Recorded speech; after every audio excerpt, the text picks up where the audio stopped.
Listen to this podcast now on the Red Apple Podcast Network. The Idea Gen Global Podcast with George Sifakis. I'm George Sifakis. In a world overflowing with noise, there is one forum where the world's smartest voices connect, where visionaries sit at the same table as innovators, and great minds don't just talk, they act. Download all of Red Apple Media's podcasts right now through your favorite podcast platform. The More Money Show with Steve Moore on the Red Apple Podcast Network. Welcome back, folks. This is the More Money Show. We're talking about how you can make more money, and that's why I'm so pleased that we have such a loyal audience. We have great ratings, and that's because of people like you. And I've said this every week, so I'll say it again. I am not the smartest radio talk show host, but I have the smartest audience. And I know you're smart because you call in and you always have amazing insights, and I learn a lot from listening to you. So thank you for regular callers. But by the way, if you've never called in, I want you to move to the front of the line. So, Jonas, and anyone who calls in, who has not been on the show before, let's move them to the front of the line. By the way, that number, of course, is 1-800-848-9222. It is the More Money Hotline, 1-800-848-9222 or 1-800-848 WABC. That's an easier way to remember this. Okay, so I always bring on the smart economists, and one of my favorite smart economists is Antoni. He's one of my favorite economists because he works with me at Unleash Prosperity. That's why we hired him, because he's so damn smart, and also he is the chief economist at the Heritage Foundation. He is got his finger on the pulse of the economy. And EJ, first of all, thanks so much for joining. Oh, Steve, my pleasure. You are way too kind with the introduction. I appreciate it.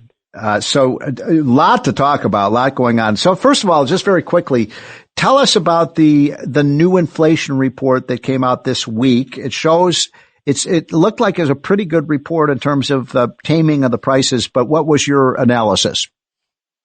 Yes, Steve, I think that's right. It's good to see not only inflation coming in, roughly at expectations. It's also really good to see incomes growing faster than prices, right? Yes. We're seeing wage growth that's outpacing inflation. Great news, because that means not only are people's paychecks growing, but they can buy more with those paychecks, which is the most important thing. It's exactly the opposite of what we saw under Biden, as you've talked about so much, Steve. And then the other thing is that we are also seeing in a lot of instances people's income growth is actually outpacing their spending growth. So increasingly you have people who are actually able to save some money at the end of the month, as opposed to there being, what's the phrase, too much month at the end of the money? Right. So again, it's a stark reversal to what we saw under Biden, and it's good progress. And so that's actually, that last statistic you mentioned is really, I'm actually a little surprised by that, because people are, one of the things that I've been noting and watching these trends about how people are earning and saving and spending, is that consumers are spending a lot. I mean, the numbers for Black Friday in terms of were all-time high for the last 6 months.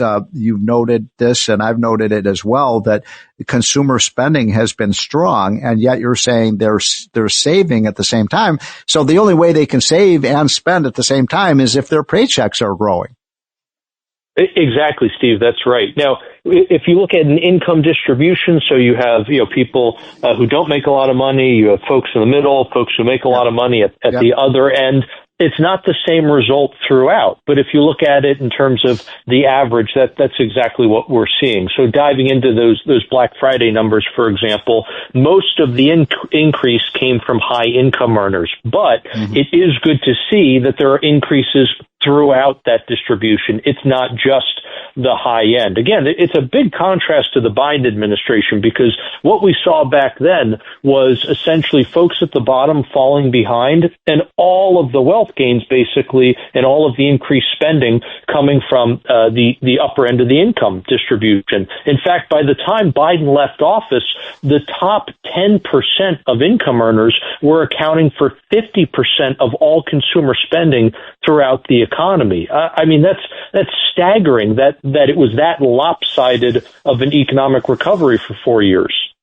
Well, great points. And by the way, we have a new report that will be coming out sometime in the next few weeks, documenting that we have the official Census Bureau data. We've gotten access to data before anyone else does.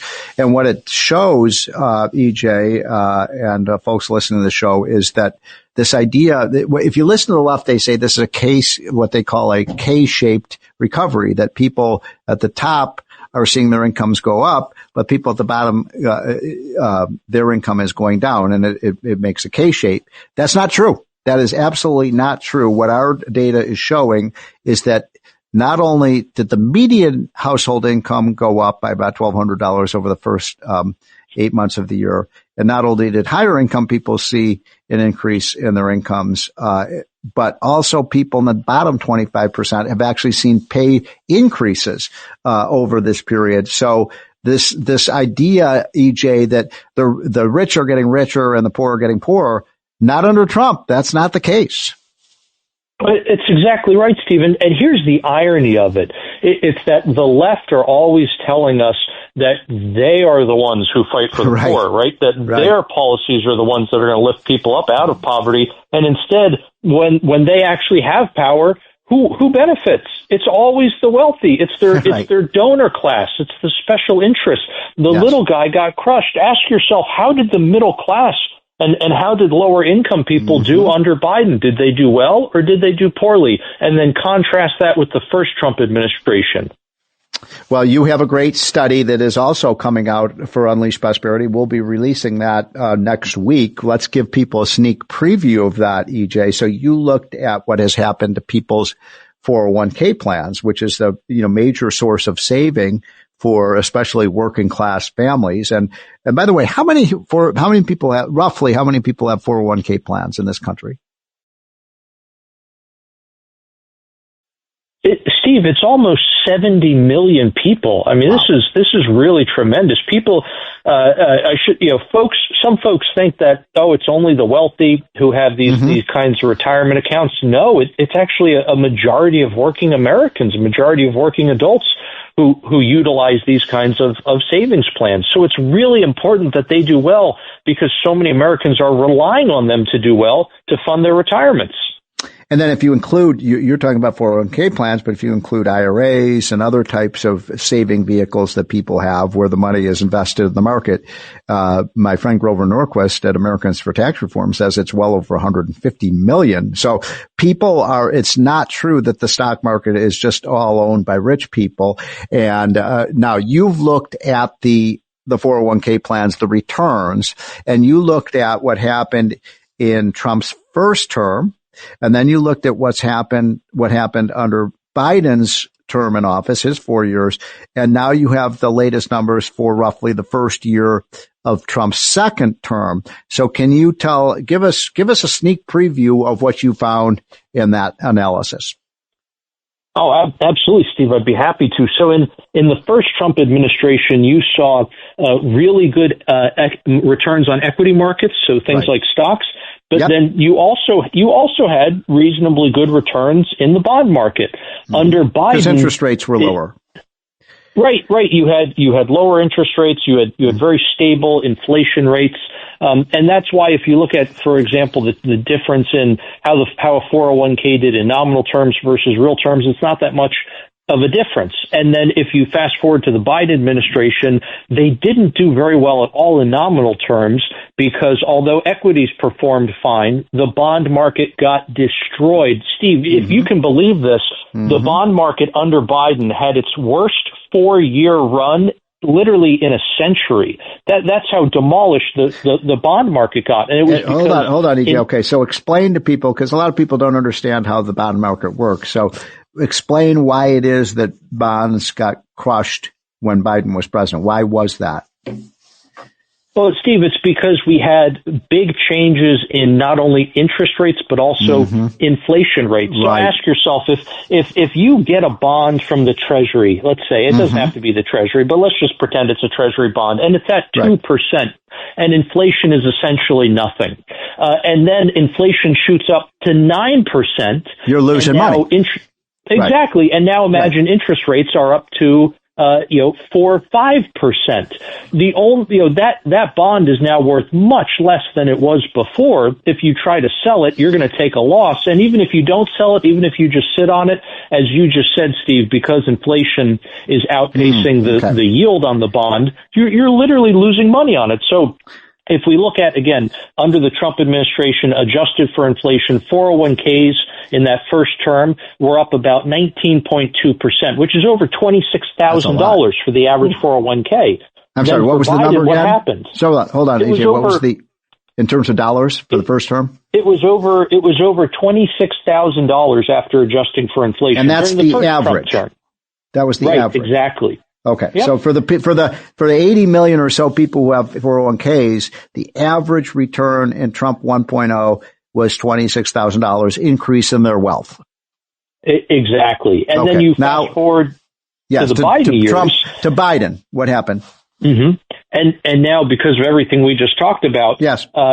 The average 401k actually declined almost $25,000, which is more than 15%. So it wiped out almost all of the gains from the Trump administration, the first Trump administration. Now, the good news is that after Biden left office, by the way, hold on just again. I hate to interrupt you, but this is so important. So that's surprising because we actually did have a pretty good stock market under Biden. But what you're saying is the losses in the bonds that they owned offset any gains that they saw in stocks. Is that right? Exactly. And on top of that, we have to remember that, yes, the market was up. Equities did great. But that's in nominal terms, not real inflation-adjusted terms. Yeah, good point. So once you do that, you actually knock off a large part of the increase in stock prices. It's because the dollar was just losing value, not because these companies were worth more. Okay, so now let's get to Trump. So he's been in office for 10 or 11 months. So we have some of the initial numbers for Trump in his first year in office. And what are you finding? A lot of good stuff. We're finding that, in nominal terms, the average 401k is up over $23,000. And then in real or inflation adjusted terms, the average 401k is up almost $21,000. And that's an increase of over 15%. So, that has actually, not quite, but nearly made up for all of the losses during the Biden years. So it's really welcomed relief. Just for people just joining the show, what we're talking about, what happened to people's 401k plans. We're not talking about income here. We're talking about how much money you have in your savings through your 401k. And so just to summarize here, because I've been writing these numbers down, people lost money or they gained a little over $20,000 after inflation on their 401ks under Trump 1.0 is 4 years. They lost money. They lost most of that under Biden. And now Trump, in just his first year, we're up 21,000. That's a huge gain.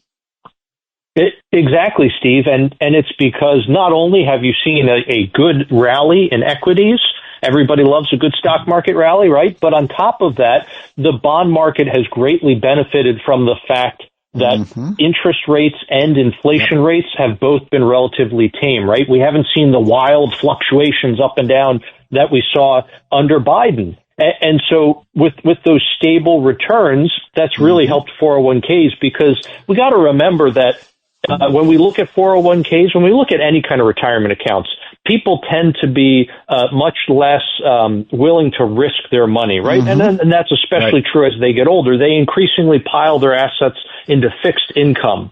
And if they have any kind of equities, they're typically putting them into equities that are good, solid companies with high-paying dividends, but it's not a lot of growth. Right. And so you can't expect 401ks to move exactly as the S&P does. If the S&P doubles, you would not expect the average 401k to double. We've got about a minute left. I'm talking to EJ Antoni, the chief economist over at Heritage Foundation, and also works with me at Unleash Prosperity. We've literally got 30 seconds. EJ, I'm going to put you on the line here. What do you think that the Fed will do when they meet next week, and what do you think they should do? Will they be lower in rates, and if so, how much? I think it's very likely we get that quarter percentage point cut to 25 basis points. And I would not be surprised if they also start talking about starting the next round of QE or quantitative easing, which I think is a huge mistake. They don't need to be growing the money supply. That will make inflation worse. But my fear is they're going to start talking about it.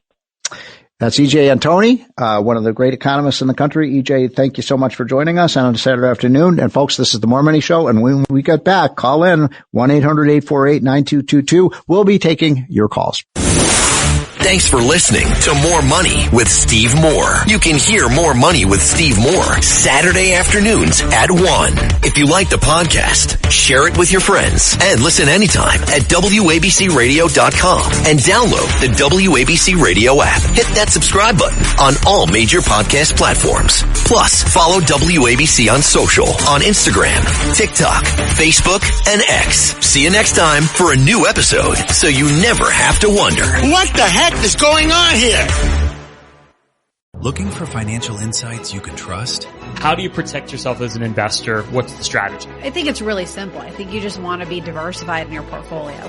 The Payne family brings real-world experience to every conversation. Well, I think that's the problem right now is, right, a lot of people that are close to retirement, they're taking so much risks. And if we do get a big sell-off, it could derail their retirement. Listen to the Pain Points of Wealth on the Red Apple Podcast Network.